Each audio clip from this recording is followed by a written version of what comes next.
CISO series, it's cybersecurity headlines.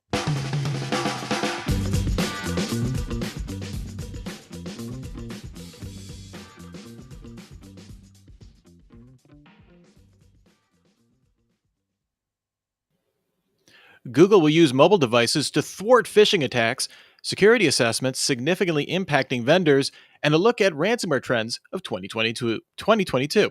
These are some of the stories that my colleagues and I have been bringing to you on this week's cybersecurity headlines. And now I get a chance for some insight, opinion, and most definitely some expertise on these stories and more from our guest, Rich Lindberg, the CISO at JAMS.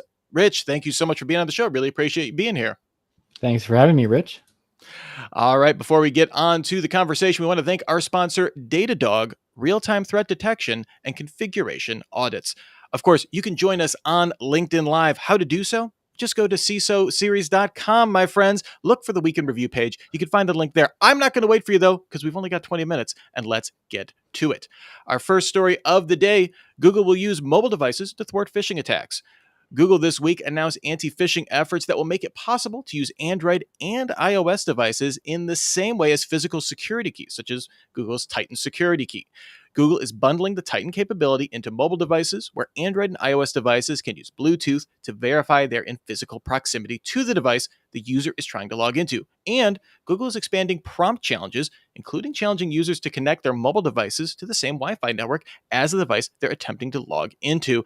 Rich, this sounds pretty cool. This is part of a kind of a comprehensive kind of passwordless initiatives that we've seen over the past week or so, basically using Wi-Fi as a personal authentication factor.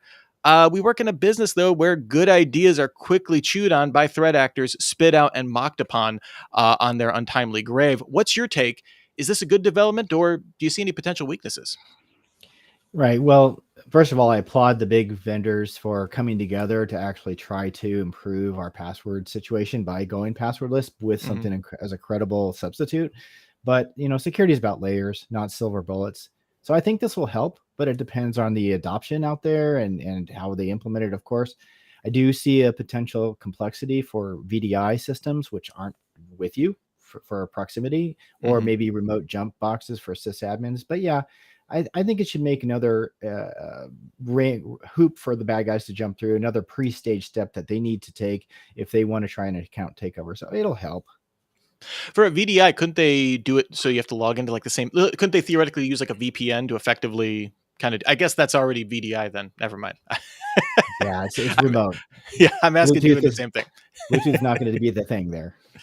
I think it's really interesting. And to your point, though, this seems to me like this is great to have another step. I don't think this is going to solve anything overnight, but great to see everybody working together, FIDO getting involved, all good things on the security front. Next up here, security assessments significantly impacting vendors. A new study by Wistic highlights the business impacts of performing vendor security assessments. The report found that while vendors invest significant time and resources into undergoing SOC 2 and ISO 27001 assessments, 77% of companies indicate that they will still ask for additional security documentation. Unfortunately, assessments aren't standardized, leading to potentially inaccurate responses, as well as prolonging the overall sales process. Rich, here we have attempts at due diligence butting up against the quality control of the assessments, as well as against timelines for things like the sales process. So is this a cost of doing business that people should just get used to, or are these vendor security assessments becoming a product of FUD? Oh, did you guys hear that? I think a ambulance just went by. The complaint of adding time to a sales cycle, give me a break. This is homework that a vendor should do up front if they want to be serious about doing business. A lot of people are very clear about the requirements. Yeah, it's a changing landscape because we're taking it a little more seriously. But and look, they're not new. Third-party assessments are not going away. They're also actually more standardized than people want to admit to and they're also not new. Why? Because they are the same. They're sprinkles of the same elements from the best practices that we all know and love. This is not earth-shattering. So they just need to get their documentation department debt cleaned up. And I don't know. I don't have a lot of sympathy. I agree that there are there could be more standardization, but you know what? If we get trapped in that for testing, then we're not going to innovate and keep up with the adapt to the new threat landscape either. So they need to just work it out. There's lots of platforms they can buy if they can't do it themselves. Yeah, certainly no end of services to be sold to vendors for sure on this one. Mm. Our next story here, a look at ransomware trends of 2022. SecureList recently released a list of ransomware trends to be on the lookout for in the rest of this year. One that we've seen on this show before is threat actors trying to develop cross-platform ransomware as to be as adaptive as possible, writing malware in things like Rust or Golang. We've seen that kind of increasingly common. Another trend is the industrialization of ransomware, with affiliate models for ransomware increasingly the norm. Seeing something like standardized software development practices when we get kind of a look at their chat logs and stuff like that. We're also seeing ransomware gangs taking sides in geopolitical conflicts, such as the pro-Russian stance of Conti, leading directly to leaked data by pro-Ukrainian members of Conti. So, Rich, any thoughts about any of these trends, or what stood out to you, I guess, in this list? Well, overall, I see those trends as just elements of the same arm race that we face against ransomware itself. I mean, we improve defenses, they adapt, vice versa. And as to operational efficiency gains by organized ransomware gangs that have HR departments, we know this Yeah. is also not really new. There are ransomware as a service platforms. They have their own suppliers. There are groups that do certain phases of attacks and then pass along the results to the next party along with an invoice for the work. So, we look at our own businesses, we do the same thing. They've just decided that maybe especially we saw the uptick because of the pandemic, they can't do all the physical world crime. So they're just leveraging technology transformation themselves. We all talk about it. But what do I really think about these trends? We just need to get more serious about proactive security instead of waiting for that bad thing to happen and then do something. All right, next up here, college closes permanently due to ransomware. Lincoln College in Lincoln, Illinois has informed the Illinois Department of Higher Education and Higher Learning Commission that it will close its doors today, May 13th. This is believed to be the first U.S. college to shutter operations as a result of a ransomware attack, which hit the 157-year-old institution last December. The attack took down all systems around recruitment, retention, and fundraising. This attack, combined with admittedly falling enrollment due to the COVID-19 pandemic, made further progress impossible. Kind of a sad day for, this isn't, just a recently opened college. They had survived things like the economic crisis of 1887 all the way through economic crisis of 2008, campus fires in 1912, the Spanish flu in 1918, the Great Depression, World War II. I mean, a lot of, you think about the history that this institution has seen. The announcement on its homepage points directly to financial woes brought on by the cyber attack and COVID, which prior to COVID, it saw record enrollment in 2019. And although we must assume the trustees have explored all options, you would think there would be some sort of federal program that could help keep the school alive, especially since the pandemic did play a role in it as well, right? Right. And it is tragic indeed. Lincoln was an historic institution, really important. Actually, this was a topic at a private executive event that I attended last night, Oh, including wow. some higher ed reps. We were talking about this. There certainly are financial support packages, and these are things that Congress has the ability to create and put out there. In fact, they did that with COVID relief in general. You mentioned COVID, Hmm. and actually, higher learning, well, education benefited hundreds of millions of dollars per area in the country. So there's definitely was money out there. How well they got their fair share, I don't know. Um, and there's of course insurance. Having worked with higher education, I know that there are many associations, kind of like Auto Club, but it's educational insurance club where they kind of put money in and become their own self-insurance policy. So there are some parts of recourse that they could pursue. I'm sure they did, but really what we're talking about is a perfect storm because Hmm.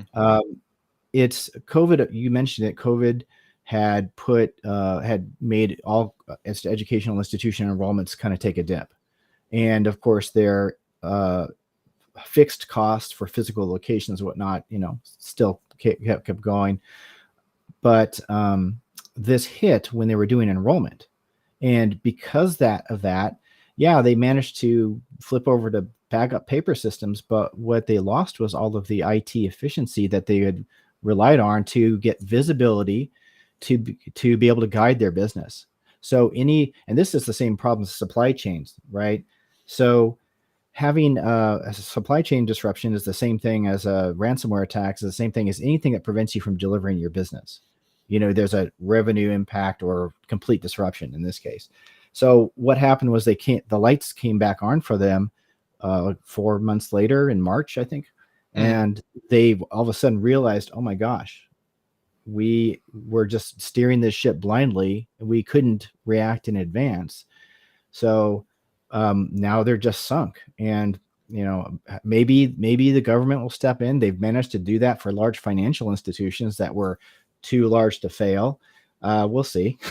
But the takeaway is that these business disruptions cripple normal operations. And if we're all the time trying to do more with less, that's just not an IT thing, but that's a business thing. So if that stuff's that important, again, be proactive in protecting them.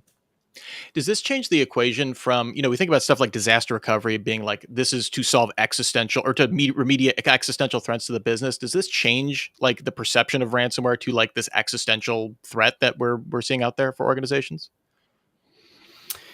Well, I existential threats that's a really big topic. I don't think we have time for in 20 minutes. We but probably opened a can of worms there. But I'll say though that when people prepare continuity of operations plans or business continuity, that's my DoD side coming out. Business continuity plans or disaster recovery plans, the real problem is that they have not considered what are their business capabilities and what are their systems that support that. And I'll say, look, if you think email is important, because I'll use that as an example because every organization thinks that's important, well, then you better have your DNS servers, your authentication servers, your network transport, and et cetera, all coupled in with how important you think email is and defend them all to that level. And I think that kind of the fact that people don't think the matter through, and this is a NIST principle. I know we're going to talk about NIST, that from the courtesy of the NSA, that we should do proper risk evaluations based on capabilities and all the subcomponents. So I don't know, people need to do their homework. Otherwise you're just you're hoping against time that the bad thing won't happen. All right. Well, before I move on to our NIST story, let's spend a few moments with our sponsor, Datadog. Break down silos between DevOps and security teams to enable collaboration and strengthen the security of your environment. In this on-demand webinar, hear from one of Datadog's engineers on how teams can speed up investigations by assessing security and observability data using Datadog's unified platform to reduce security threats by detecting vulnerabilities. Watch the on-demand webinar now to learn how to get full-stack security for your production environment at datadoghq.com/CISO. All right, we teased it. Here it is. NIST releases updated guidance for defending against supply chain attacks. Titled The Cybersecurity Supply Chain Risk Management Practices for Systems and Organization, catchy name, the guidance from the National Institute of Standards and Technology details the risk at all levels of organizations, and it provides information about major security controls and practices that organizations should adopt to identify, assess, and respond to these threats. It gets down to some smaller but significant details, such as the need for diligence toward devices that may have been designed in one country with its components manufactured in other countries worldwide, thus enlarging the surface of attacks for organizations. So Rich, we kind of touched on it a little bit. Supply chain always going to be a primary target for cybercrime. Is this concept almost too large to appear on the radar, kind of as outlined here by NIST? And are you seeing satisfactory levels of proactivity, security awareness, or is progress disappointing you at this point? Well, okay, so this all sprung from the executive order 14028, which actually was initiated 1 year and 1 day ago. It kicked off and was just released this week, right? So the news has sizzle because supply chain has become a mainstream buzzword. Interestingly enough, this executive order is not about toilet paper. It's about other supply chain stuff, like how are you ensuring a quality of development? This is something that we all in the industry and in defense have been worried about for a long time. Much longer conversation, which I won't go into, but the scope of this executive order is actually quite narrow and yet has broad implications on two levels. One is obvious. So they want to evaluate the criteria to evaluate security software. We want to evaluate the SDLC practices for the developers. Is there assurance in their methodology?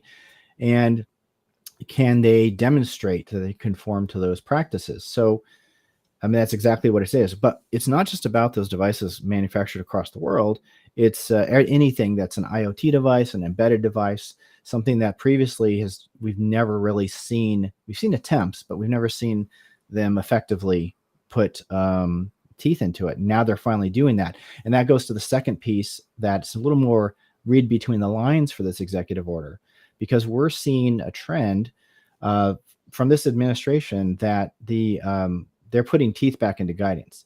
And so we saw it with COVID policies, and not at all to be political. It's just, if you're, as an example, if you want to do business with the government and you're a contractor or whatever, you need to conform with their COVID policies. Well, now they've done the same thing with cybersecurity, and you have to meet their guidelines and prove to them that you can do it. Or the Office of Management and Budget, which controls all the purse strings, they're the source for revenue. You will just not get paid, and you want to get paid, or right?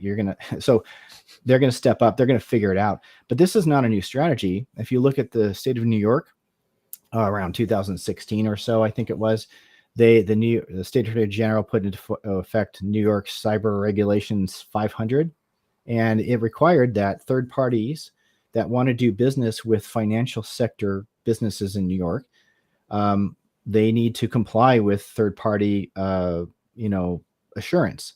So if you're in California or Colorado or wherever you are, and you're in the financial industry, you of course need to do business with the businesses in New York. It's the financial hub of the world. So again, they're going to put it to where it's a financial pain if they can't, a punishment, because they will not be able to do business if they don't start stepping up. So I think that's the interesting part of the story that isn't really being talked about. Yeah, most definitely. And thank you for bringing it to light. Really appreciate the expertise and perspective. Our next story here: malware goes regional as attackers change tactics. The new cloud and threat report from Netscope reveals that most malware attacks now originate from the same region as the victim, representing a marked tactical shift by threat actors. Netscope attributes this to attackers attempting to avoid geofencing filters and other prevention measures. Other data in the report shows that nearly half, 47%, of malware downloads originate from cloud apps. On a positive note, attacks involving malicious Microsoft Office documents are on the decline. So, Rich, is this geolocation tactic a temporary kind of shift, and what does it make you think of in terms of next strategy for bad actors? Well, honestly, Rich, it's kind of a yawner story for me. I mean, yes, it's all true, and I absolutely appreciate the efforts of Netscope and other research organizations that continue to keep awareness in front of industry. That's really important. I hope they keep doing it. But the reality is that this is just the threat actors adapting their TTPs, their techniques, tactics, and procedures, adapting to our defensive practices, such as geofencing. That we put up geofencing, then they would use VPNs. We identified low-cost VPNs as a suspect source, and then now they can't just geofence, so they have to have a real point of presence.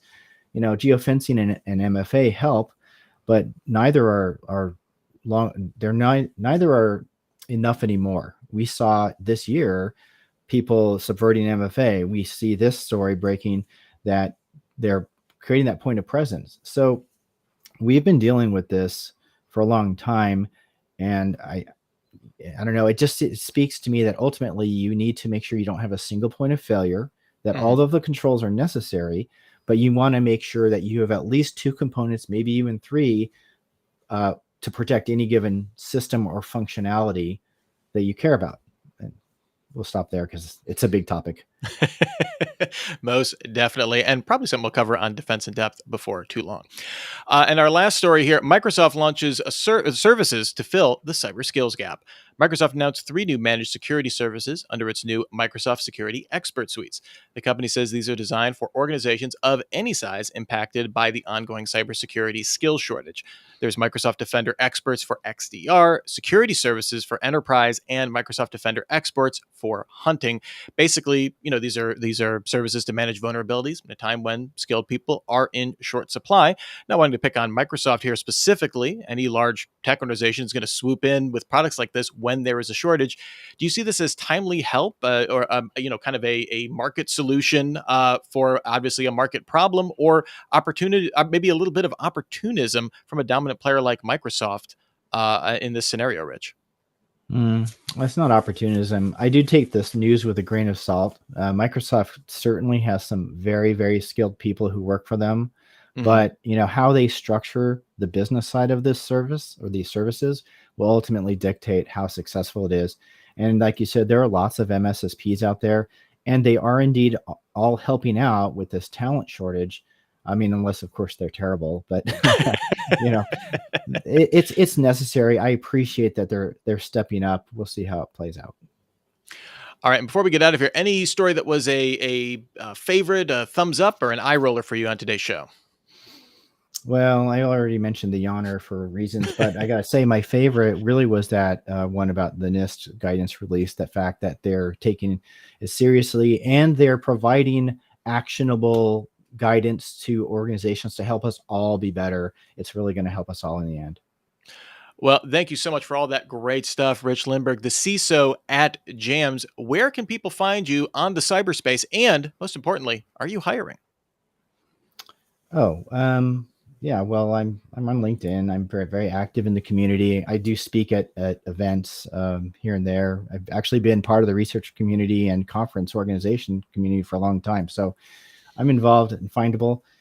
Our organization is hiring. I'd encourage you to go to our website. It's all there. We're definitely expanding our IT help. And something that's really bonus there is that we invest in our people. So we bring them all up and we're expanding their skills. I'm cross-training. It's actually the kind of place you want to see and work at. Excellent. Well, thank you so much, Rich. And of course, thanks also to our sponsor, Datadog, real-time threat detection and configuration audits.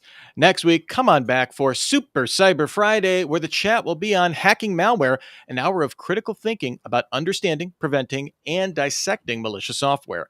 And of course, we'll be back with another week in review show, starting as always at 3:30 p.m. Eastern, 12:30 Pacific. Also, big news, on Wednesday, we're releasing a new show called Capture the CISO. It's a competition where CISOs judge vendors on 3 key variables. Is it innovative? How easy is it to deploy? And does it solve a real need? Find out more by going to CISOseries.com and clicking on the blue Capture the CISO logo. Of course, you can still get your daily news fix through cybersecurity headlines. That's every single day. 6 minutes will get you caught up. Until next week, I'm Rich Straffolino, reminding you to have a super sparkly day.